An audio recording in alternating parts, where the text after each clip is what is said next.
Tapi biasanya banyak orang yang masih belum paham sehingga ketika ada masalah mulutnya lebih lancar ngomel dulu bro. Bersungut-sungut. Bersungut-sungut dulu, bukan ngomong puji Tuhan, haleluya.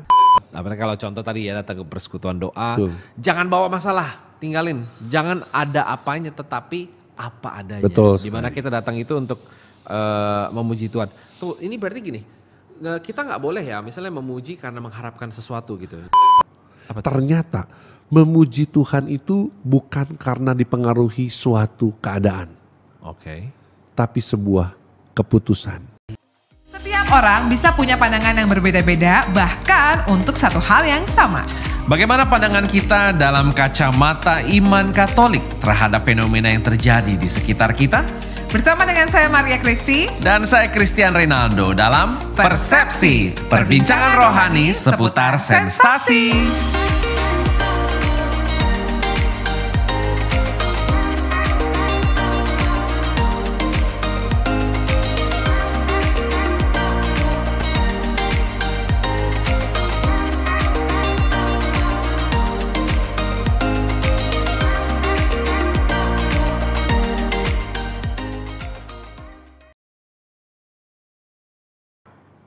Shalom, hai listeners dimanapun kamu berada. Senang sekali bisa bertemu kembali di podcast Persepsi, perbincangan rohani seputar sensasi. Nah kalau biasanya saya Christian Reynaldo bersama dengan Maria Kristi. Kali ini Maria Kristi berhalangan hadir dan merupakan suatu kesempatan yang langka karena menjadi pembicaraan antar laki-laki. Maksudnya apa tuh Christian? Maksudnya adalah narasumber saya ini seorang pria sejati yang cukup sibuk dan jadwalnya itu susah ketemu sehingga akhirnya ini berkesempatan datang ke podcast Persepsi. Dan puji Tuhan ngobrolnya berdua aja biar lebih lepas begitu ya. Yang baru kelihatan tangannya doang, langsung saja kita sambut Tony Chen. Halo bro, halo listeners. Hey. Keren ya, listeners ya istilahnya. Kalau yang dengar, kalau yang menyaksikan? Apa istilahnya? Listeners juga. Oh listeners juga. Gak ada bedanya. Ada yang beda. Oke, Tony Chen welcome ya Thank di you. podcast Persepsi. Senang sekali akhirnya di tengah jadwal kamu yang super padat bro. Betul. Akhirnya bisa menyempatkan diri hadir di sini Oke, ya. thank you juga. Perkenalan diri dulu dong. Siapa itu Tony Chen mungkin belum tahu, belum dengar, belum nonton. Oke, perkenalkan dulu nama saya Tony Chen. Sebenarnya by the way banyak orang gak tahu nama lengkap gue loh. Nama lengkapnya. Nama lengkapnya adalah Antonius Junianto Tanijaya. Panjang ya. Tony Chen aja lah lebih gampang. Itu dia makanya. Iya. Ya, oke, namanya Tony Chen dan saya saat ini tinggal di paroki Santo Yakobus Kelapa Gading. Saya sudah menikah dengan seorang istri dengan dikaruniai 2 orang anak, putra dan putri Richie dan Renata. Saya hari ini pekerjaan saya sebagai seorang bisnis konsultan dan juga sebagai seorang trainer. Pelayanan saya sebagai seorang worship leader, sebagai seorang pewarta, kadang-kadang pemusik juga begitu ya. Dan saya berasal dari komunitas Kairos. Wow, jadi banyak dan lengkap ya. Boleh dibilang Bro Tony Chen ini adalah Palu Gada. Apa lu butuh gua ada gitu ya?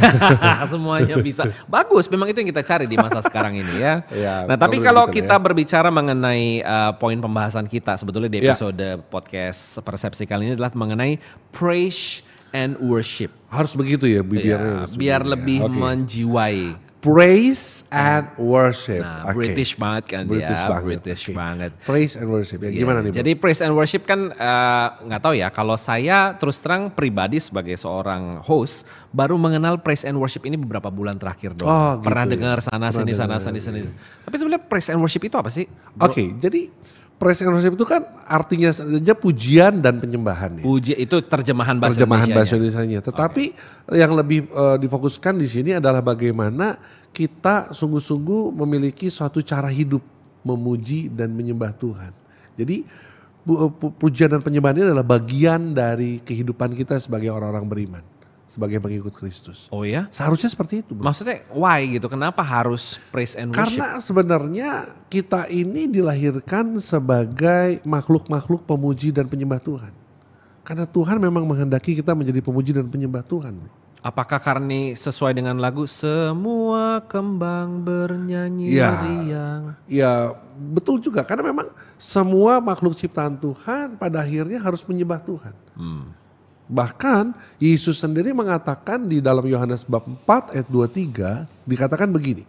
Karena sudah tiba saatnya dan sekarang sudah tiba waktunya bahwa penyembah-penyembah benar akan menyembah Bapa dalam roh dan kebenaran. Jadi sebenarnya kita semua yang sebagai pengikut Kristus ini harusnya menjadi seorang pemuji dan penyembah. Dan memuji dan menyembah Tuhan itu harus menjadi sebuah cara hidup yang baru. Way of life. The way of life. Mantap gitu ya. sekali. Wah, kurang lebih begitu bro. Oke. Maksud saya apakah tidak ada cara lain? Apakah memang praise and worship ini apalagi ngetren aja kali? Nah ini dia, banyak orang berpikir begini bahwa pujian penyembahan itu hanya di seputaran gereja, hanya di seputaran persekutuan doa. Tapi sebenarnya dari apa yang gua rasain ya bro ya, bahwa praise and worship ini harusnya bisa menjadi sebuah jangan diperkecil. Areanya hanya di seputaran gereja, persekutuan doa. Tetapi gaya hidup memuji dan menyembah Tuhan ini semestinya harusnya di dalam setiap hari kita sungguh-sungguh menampilkan pribadi-pribadi yang senantiasa memuji dan menyembah Tuhan. Lewat perilaku. Contohnya gini bro. Banyak gak orang Katolik atau orang yang sudah menerima Tuhan Yesus begitu ya. Kalau ditanya percaya Yesus? Percaya. Percaya. Tapi begitu kena masalah bro. Waduh, kena masalah yang ada mulutnya malah ngomel. Berkeluh kesah. Bersungut-sungut. Komplain. Iya. Ini kan berlawanan dengan memuji Tuhan dong. Betul. Semestinya orang Kristiani yang dewasa, apapun masalahnya dia harusnya tetap memuji Tuhan bro. Karena firman Tuhan dalam Roma 8 ayat 28 sangat jelas. Karena kita sudah tahu sekarang bahwa Tuhan turut bekerja dalam segala sesuatu untuk mendatangkan kebaikan. Firman Tuhan katakan Tuhan bekerja dalam segala sesuatu. Bukan dalam sesuatu yang baik saja loh. Tetapi dalam segala sesuatu. Artinya kalau bekerja dalam segala sesuatu, baik itu suka maupun duka, harusnya kan bersyukur aja. Tuhan ada bekerja. di situ. Tuhan ada di situ. Tapi biasanya banyak orang yang masih belum paham sehingga ketika ada masalah, mulutnya lebih lancar ngomel dulu bro. Bersungut-sungut dulu, bukan ngomong puji Tuhan haleluya gitu ya. Kalau di gereja haleluya, di luar halelupa. Benar juga, halelupa. Iya. Betul. Nah maksudnya gini, kalau Tony tadi bilang dalam sehari-hari dong, ketika misalnya kita bangun nih buka mata. Yes. Bersyukur masih hidup diberikan umur 1 hari lagi. Yes. Dan berdoa, bangun tidur, terus itu tadi memuji dan menyembah gitu. Memuji dan menyembah Tuhan tuh, jadi gini, memuji itu bukan perkara kita bernyanyi gitu. Nanti jangan-jangan nanti ada orang yang ngomong kayak gini, wah bisa aja tuh Tony Chan, dia sih bisa nyanyi katanya. Iya, saya emang gak bisa nyanyi loh. Iya, kayak Bro Chris ya kan, ngomong I love you aja fales. Iya. Gitu kan. I love you. Enggak, maksudnya gini, ada orang-orang tertentu yang seringkali jadi berpikir begini, itu kan cuman konsumsinya untuk orang-orang yang bisa nyanyi, bisa Ya, bermusik, bagaimana kita yang gak bisa kan. nyanyi buta nada? Nah, bicara mengenai memuji dan menyembah Tuhan itu kan perkara hati bro. Ketika hati kita penuh dengan pujian, penuh dengan penyembahan, kita sudah menyenangkan hati Tuhan. Gak perlu harus dengan nyanyian. Karena dengan kita menyanyi, bermain musik itu hanya salah satu dari ekspresi kita memuji Tuhan. Salah satu ekspresinya dengan menyanyi, salah satu ekspresinya dengan bermain alat musik gitu ya. Contoh ekspresi yang lain deh. Contoh ekspresi yang lain, kita bisa memuji dan menyembah Tuhan dengan apa? Dengan kita bersenandung, bisa kan? Oh, oke. Atau dengan kita tersenyum itu sudah memuji Tuhan loh. Serius? Loh iya dong. Oh berarti dengan definisi kita luas tersenyum sekali ya? itu kita memancarkan wajah terang kemuliaan Tuhan. Setuju gak? Itu sih setuju. Kan ada lagunya, kulihat di wajahmu kemurahan Tuhan. Saya langsung Ku tersenyum. kasihi kau dengan kasih Tuhan. Nah, artinya dengan kita tersenyum aja udah bisa memuji Tuhan. Dengan kita dapat banyak masalah, lalu muka kita nggak kita bikin Cemberut. gitu. Dengan kita tetap suka cita, tetap tersenyum di depan orang yang menyakiti hati kita, itu kan sudah memuji Tuhan. Serius bro, Loh. itu definisi memuji. Memuji Tuhan itu jangan didiskreditkan hanya untuk hanya bernyanyi di gereja. Karena hal-hal kecil itu kita bisa menunjukkan dia seorang pemuji atau bukan. Seenggaknya mengapresiasi hal-hal baik berkat Tuhan. Hal-hal baik Kalau bagi gitu ngerti. Tuhan. Sehingga itulah makanya kenapa kita semua harusnya semakin hari semakin dewasa. Nah, ciri orang yang dewasa itu adalah bisa bersyukur. Oke. Orang nggak akan pernah bisa memuji Tuhan kalau dia belum bisa bersyukur. Jadi bersyukur ini menjadi satu kata kunci yang sangat penting. Bersyukur kalau keadaan baik, suka-suka gampang. Itu mah gampang. Kalau bersyukur karena naik gaji, naik jabatan gampang. Cincai lah. Cincai. Tapi kalau bersyukur karena mungkin kena penyakit misalnya. Bisa nggak bersyukur? Jadi baru denger sih orang kena penyakit bersyukur gitu. Loh, ada buktinya. Gimana? Ada ceritanya. Coba. Nah, di kitab suci itu tahu gak cerita Paulus dan Silas? Ya. Kisah Para Rasul bab 16. Ya. Wah, itu ceritanya keren banget. Paulus dan Silas waktu itu di penjara, bro. Di penjara, bukan karena kesalahannya, karena dia memperjuangkan nama Tuhan. Ya. Dia ketika di penjara, Paulus dan Silas di penjara, ditaruh di penjara yang paling tengah. Udah gitu dibelenggu pula, bayangkan. Kalau penjara ditaruh, ada orang taruh paling tengah, berarti tingkat keamanannya paling maksimal, setuju Betul, gak? betul. Paling Udah berbahaya. gitu dibelenggu pula. Nah. Kalau Tony Chan atau mungkin Bro Cristiano Ronaldo ada di sana, boro-boro bersyukur, betul nggak? Yang ada paling mencak-mencak, maki-maki, betul nggak? Ngeluh. Tapi yang terjadi firman Tuhan katakan, Kisah Para Rasul bab 16 ayat 24 sampai 26, dikatakan di sana, tiba-tiba tengah malam, Paulus dan Silas menyanyikan nyanyian pujian. Wow. Sampai semua tahanan mendengarkan mereka. Artinya apa? Ketika Paulus dan Silas dalam kondisi tertekan, dalam kondisi dalam penjara, dalam kondisi yang menurut kacamata manusia ini mana bisa bersyukur, mana bisa memuji Tuhan. Tetapi Paulus dan Silas melakukan kebalikannya. Dia malah memuji Tuhan sampai tahanan lain mendengarkan. Dan mujizat Tuhan terjadi, bro. Mujizat Tuhan terjadi. Tiba-tiba semua sendi-sendi penjara goyah dan semua pintu terbuka. Bayangkan. Mujizat terjadi ketika ada orang yang memuji dan menyembah Tuhan. Nah, itu makanya dari dasar pengalaman Paulus dan Silas itu, dari apa yang pernah gue jalani selama ini ya, bro ya. Gue mencoba untuk menghidupi, ternyata susah, bro. Nggak gampang itu gampang. Lagi dapat kesusahan, kesulitan hidup, bersyukur, memuji, menyembah Tuhan. Terima kasih atas musibah ini. Gak bisa. Gimana? Susah. Tapi ketika kita mencoba untuk mempraktekannya, ternyata gue tahu satu hal, bro. Ternyata memuji Tuhan itu bukan karena dipengaruhi suatu keadaan. Oke. Tapi sebuah keputusan. Wah, ini kata-katanya bagus nih. Ini dia ya. Saya catat Jadi nih. memuji Tuhan itu harusnya tidak dipengaruhi oleh keadaan, tapi sebuah keputusan yang mau kita ambil. Jadi apapun masalah kita, apapun pergumulan kita, apapun penderitaan yang sedang kita alami, baik itu masalah ekonomi, baik itu masalah relasi, baik itu masalah keuangan, apapun itu, ketika kita memutuskan untuk tetap memuji Tuhan, di situ akan ada banyak rahmat. Di situ ada banyak mujizat. Wah, kalau diceritain banyak, bro, ceritanya. Ini pengalaman pribadi. Pengalaman pribadi. Contoh dong, kalau pengalaman pribadi satu perlu disebut. Oke, satu pengalaman pribadi ya. Ya. Jadi sekali waktu saya dan istri saya dulu kita belum menikah nih, bro. Ini ceritanya belum Cerita belum nikah ya, ya. Tahun 2013 itu kita menikah. Nah, sebelumnya kita sempat cek ke dokter. Cek ke dokter, istri saya periksa kandungan. Artinya periksa bagaimana premarital check up. Ya, premarital check up sebelum menikah, cek dulu semua.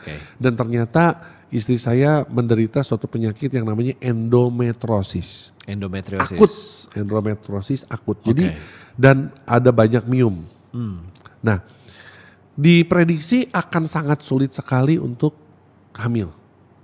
Wah, itu beritanya telak banget. Tau gak yang bikin bete apa? Yang bikin stres tuh apa? Apa tuh? Yang bikin stres adalah gedung udah dibayar, bridal sudah dibayar, catering sudah dibayar. Sebenarnya yang stres siapa? Pengantin wanita apa mempelai pria? Kita dua-duanya lah. Oh, kirain. Karena semua udah bayar, kita nggak mungkin mundur. Iya dong. Iya dong. Kita udah mau kita udah persiapan perkawinan, udah segala macam dan diketahui seperti itu. Ya. Akhirnya apa? Ketika kita dari mulai malam pertama, malam pertama biasanya main hajar atau gimana?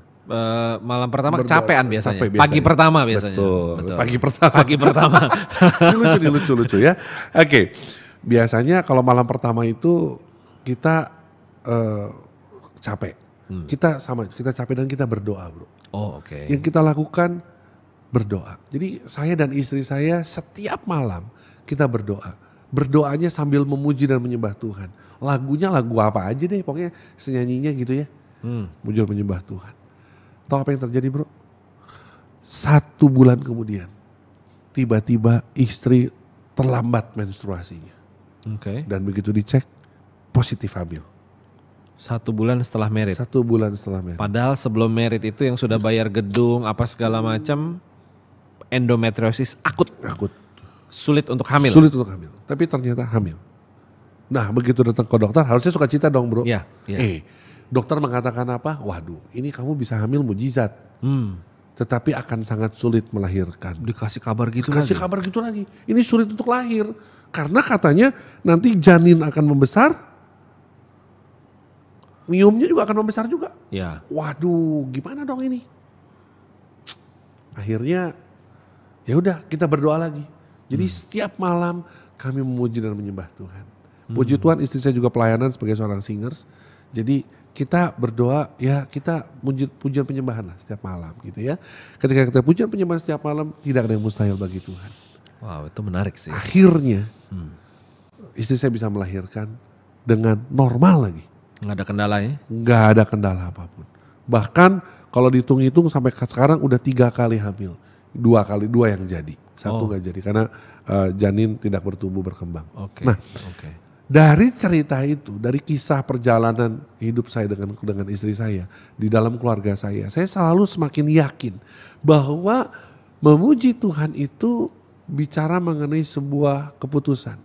Kalau kita bicara mengenai keadaan, kayaknya keadaan waktu itu bikin kita nggak stres. bagus loh keadaannya waktu Keadaan itu. nggak bagus, keadaan lagi sedih, keadaan lagi stres. Iya. Jadi gimana ceritanya? Iya. Gitu kan? Tetapi ketika kita punya suatu keputusan, tetap memuji Tuhan, tetap menyenangkan hati Tuhan, sesuatu terjadi. Wow. Kurang lebih begitu, bro. Keren itu sih. Ini pengalaman hidup yang apa ya, menginspirasi sih. Ya. Baru denger, ya itu tadi dalam kesulitan tetap Dalam kesulitan. memuji, menyembah, terus Betul hasilnya sekali. malah. Sebenarnya itu baru salah satu. Banyak kalau kita lihat, banyak sekali, bro. Banyak sekali kisah-kisah dalam hidup gua tuh di mana kuasa pujian penyembahan itu sungguh-sungguh membebaskan. Ada lagi nih. Wah, banyak. Ada pertanyaan lain lagi nggak? Sebetulnya kita ada durasi ya 5 jam lah. Waduh, 5 jam, bro. Nah, kalau gitu kita butuh Panjang makan juga dong di sini ya. Kita break dulu. Tapi tadi kan kita ngomong praise and worship. Memuji dan menyembah. Ya. Itu sebetulnya 2 hal yang barengan itu atau memang kepisah atau gimana? Di sini dia. Pujian dan penyembahan ini adalah 2 hal yang berbeda. Beda. Memuji dan menyembah itu adalah 2 hal yang berbeda. Oke. Pertama, firman Tuhan katakan di dalam Mazmur 22 ayat 4 bahwa ketika bangsa Israel memuji Tuhan, Allah bertahta di atas setiap pujian bangsa Israel. Ya. Nah, ayat itu yang seringkali digunakan para worship leader gitu ya. Termasuk saya juga kadang-kadang seringkali meneguhkan umat yang dengan mengatakan bahwa Allah bertahta di atas setiap pujian umat.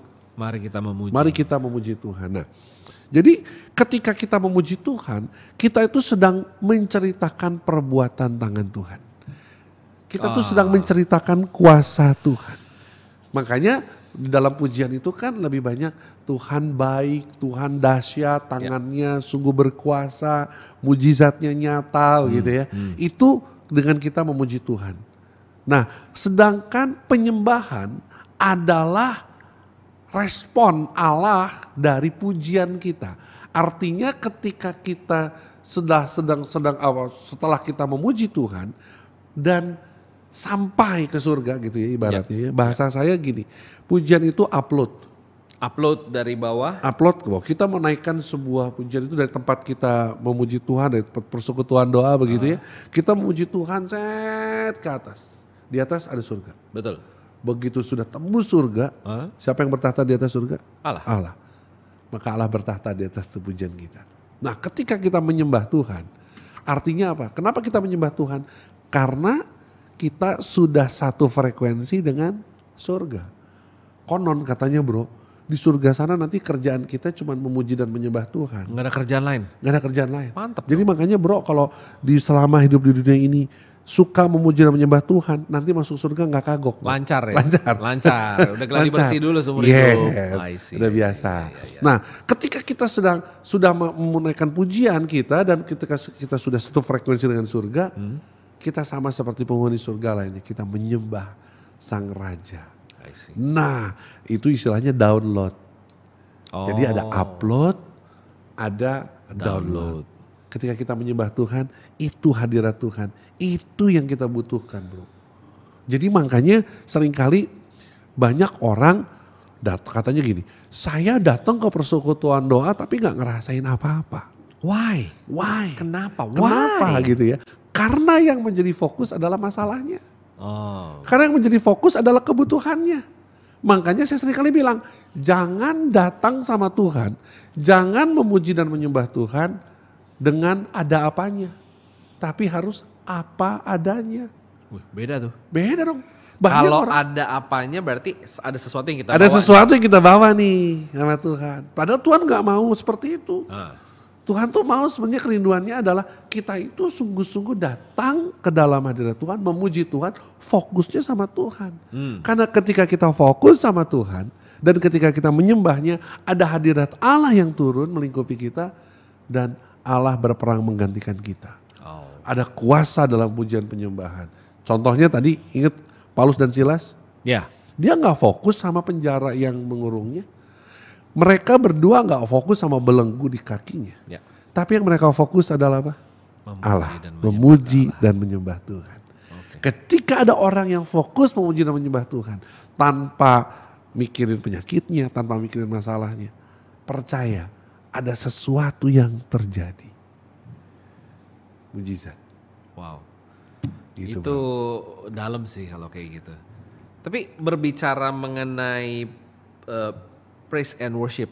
Kalau tadi memang dua hal yang berbeda. Cara menjalankannya satu kesatuannya gimana tuh? Ya, jadi begini. Pembaharuan karismatik Katolik ya, itu kita masuk ke PD ya. Jadi karena gini, pujian penyembahan di dalam gereja Katolik itu adalah salah satu kegiatan dan boleh dibilang jantung dari persekutuan doa pembaharuan karismatik Katolik. Ya. Jadi cara menjalankannya ya di dalam hidup di dalam komunitas persekutuan doa bro. Ya, jadi makanya orang-orang yang mau bertumbuh setelah dia mengalami Tuhan lewat seminar hidup dalam Roh Kudus begitu biasanya. Nah, mereka semua diundang, kita semua diundang untuk ikut terlibat masuk ke dalam persekutuan doa. Karena dalam persekutuan doa itu salah satu kegiatannya yang menjadi jantung kegiatan utama persekutuan doa adalah pujian dan penyembahan. Jadi dengan kita ikut datang, terlibat, baik itu sebagai umat, sebagai tim, sebagai seksi apapun lah pokoknya. Intinya datang, Anda sudah terlibat dalam pujian penyembahan, wah itu nikmat banget deh rasanya. I see. Ya. Menarik sih. Jadi listeners ingat praise and worship itu berbeda, dua hal yang berbeda. Tetapi bagaimana itu bisa di-combine menjadi satu kesatuan itu justru powerful banget. Apalagi kalau contoh tadi ya datang ke persekutuan doa. Jangan bawa masalah, tinggalin. Jangan ada apanya tetapi apa adanya. Betul. Dimana kita datang itu untuk memuji Tuhan. Tuh ini berarti gini, kita gak boleh ya misalnya memuji karena mengharapkan sesuatu gitu. Jadi ini bukan. Gini loh, kita memuji boleh gak sih mengharapkan sesuatu, kita harus tahu dulu tujuan dari kita memuji itu apa. Awalnya kita harus tahu bahwa memuji Tuhan itu adalah sebuah ekspresi kita karena Allah begitu baik sama kita. Jadi contoh begini ya. Ketika contoh Bro Chris udah baik sama saya nih. Baik banget. Super. Wah, Bro Chris, lu adalah orang yang paling keren, lu sahabat gue yang paling luar biasa, lu paling mengerti gue, lu paling ganteng deh gitu ya. Waduh. Itu memuji tuh? Itu memuji. Karena apa? Karena lu udah baik sama gue bro. Make sense. Nah, sama. Hal yang sama. pujian itu harus lahir dari dalam hati kita sebagai suatu ekspresi kita karena kita mengasihi Allah. Karena Allah sudah terlebih dahulu mengasihi kita. Karena Allah sudah baik banget, sama kita. ngasih banyak banget, Yes. and then kita ekspresikan dengan memuji. Makanya kalau kita datang kepada Tuhan mau pujian penyembahan tapi bawa masalah, entar dulu nih. Ini agak melenceng dari tujuan. Kontradiktif ya. Kontradiktif gitu loh ya. Banyak orang yang masih kadang-kadang suka keliru gitu ya. Oke. Nah, itulah yang perlu diluruskan sebenarnya. Sebenarnya dalam kesempatan ini saya mau bilang sesuatu yang mungkin jarang saya ceritakan di tempat lain ya. Bahkan di SPBI juga jarang saya bilang. Serius. Tak benar, serius. Jadi gini, pelayanan pujian penyembahan harus hidup di dalam 3 pilar. Apa tuh? Pilar yang pertama adalah Yesus pernah mengatakan dalam Yohanes 4 ayat 23 Ya. bahwa Tuhan mau kita semua menjadi penyembah-penyembah benar yang menyembah Bapa dalam roh dan kebenaran. Oh. Artinya kita semua menjadi seorang pemuji dan penyembah Tuhan. Jadi semua diundang untuk ikut SPBI. Masuk akal. Ayo ya. daftar.